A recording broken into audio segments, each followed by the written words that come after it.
अस्सलामुअलैकुम। जिंदा दिलाने पाकिस्तान, जिंद जान पाकिस्तान जी। कि मैं क्योंकि पाकिस्तान पूरा पाकिस्तान की क्या पूरा आलम इस्लाम नबी पाक सल्लल्लाहु अलैहि वसल्लम से जो मोहब्बत करते हैं, ये उनके लिए एक तोहफा लेके आ रहा हूँ मैं, जिसका नाम है गुलाम मुस्तफ़ा। ये मैंने फिल्म बनाई है जो कि मैं पहले भी बयान कर चुका हूँ, क्योंकि इस फिल्म की इतनी लंबी कहानियाँ हैं कि ये मैं डिस्कस करूँगा। आपको जैसे जैसे मैं इसके बारे में डिस्कस करूँगा, इंशाल्लाह आपको मज़ा आएगा। अस्सलाम वालेकुम। वालेकुम अस्सलाम।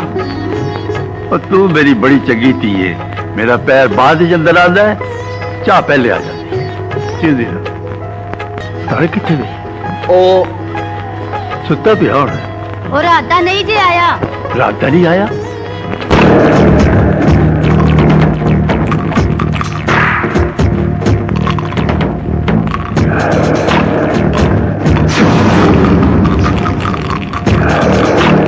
ओए तनवी जिता रख।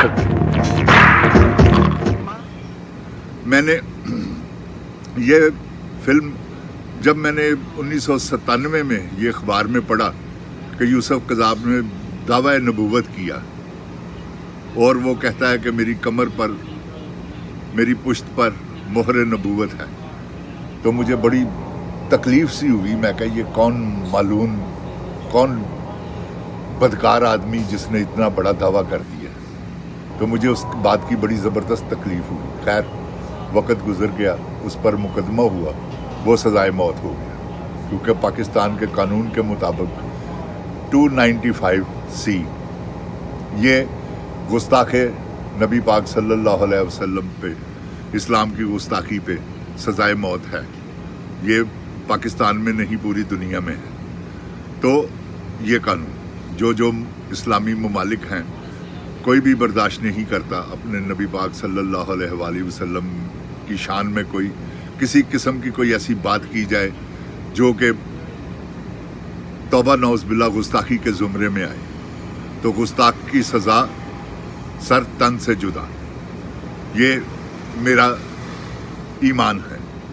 तो इसी ईमान के सदक़े में अल्लाह पाक मुझे तौफ़ीक अता फरमाए कि मैं लोगों तक वो पैगाम पहुँचा सकूँ जो अब तक मेरे पास ही है। कुछ लोगों को पता है, कुछ लोगों को नहीं इल्म इसके बारे में। तो मैंने जब ये सुना और मुझे पता चला, ये बात में खैर इत्तफाक ऐसा हुआ कि यूसुफ कज़ाब पे मुकदमा दर्ज हुआ, उसको अदालत में पेश किया गया। जज साहब ने सब कुछ सुना और उसके बाद इसने एक लेटर दिया था कि ये मुझे अब्दुल्ला शाह गाजी साहब की तरफ से आया है, मौसूल हुआ है, और मैं इसके मुताबिक इलान नबूवत करता हूँ। तो इसने इलान नबूवत किया। वो उसी मस्जिद में, जामिया मस्जिद यतीम खाने चौक के करीब है, तो वहाँ इसने इलान नबूवत किया। इलान नबूवत करने के बाद उसी मस्जिद के इमाम साहब ने इस पर मुकदमा दर्ज करवाया था, जिस मुकदमे में इसे सज़ाए मौत हुई। अब ये सज़ाए मौत होकर जब ये जेल में गया, क्योंकि सारी जेल ही इस बात की मुखालिफत कर रही थी कि इसने बहुत ज़्यादती की है, वहाँ लोगों ने इस पर लान तान की, इस मलून पर। तो वहीं बैठे हुए एक कैदी ने सोचा कि मैं इसे मार दूं। दो कैदियों ने ये सोचा कि मैं इसे मार दूं। अब वो दो कैदी कौन हैं, ये आपको पर्दा स्क्रीन पर इंशाल्लाह ये मेरे अनकरीब टीज़र आएंगे, इसके ट्रेलर आएंगे और फिर इसे मैं रिलीज़ करूँगा।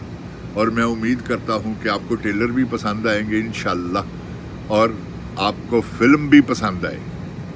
ऐसी फिल्म आपने कभी नहीं देखी, क्योंकि मैं ये दावे से कह सकता हूँ मेरी वो फिल्म है जो दुनिया में एक ही कहानी है। आपने हज़ारों कहानियाँ देखी होंगी, माँ पे बनी हुई, बहन पे बनी हुई, जायदाद पे बनी हुई, ज़मीन। इन तीनों चीज़ों में से कोई भी कहानी आपको बाहर नहीं नजर आएगी। اور میری ایک کہانی ایسی ہے جو اس سے ہٹ کر ہے. میں دعوے کے ساتھ آپ کو کہتا ہوں اور انشاءاللہ یہ میرا دعویٰ سچ اس وقت ثابت ہوگا جب آپ فلم دیکھیں. تو میرے پیارے پاکستانیوں، آپ نے میری حوصلہ افزائی کے لیے میرے چینل کو سبسکرائب کریں اور میرے شیئر کریں، گھنٹی کی بیل دبائیں تاکہ بر وقت آپ کو ہر وہ چیز مل سکے جس کی آپ کو جستجو ہوگی اس کے بعد جو آج میں نے آپ کو بتایا. تو انشاءاللہ ان قریب آپ سے دوبارہ ملاقات ہوگی اور آپ سے انشاءاللہ پھر میں اس کے بارے میں ڈسکس کروں گا اور آپ کو بتاؤں گا کہ اس کے واقعات پردے کے پیچھے کیا ہے. یہ ہے پردہ سکرین جو آپ دیکھ رہے ہیں، اب اس کے پیچھے کیا ہے وہ میں آپ کو بتاؤں گا انشاءاللہ. السلام علیکم. پاکستان زندہ باد.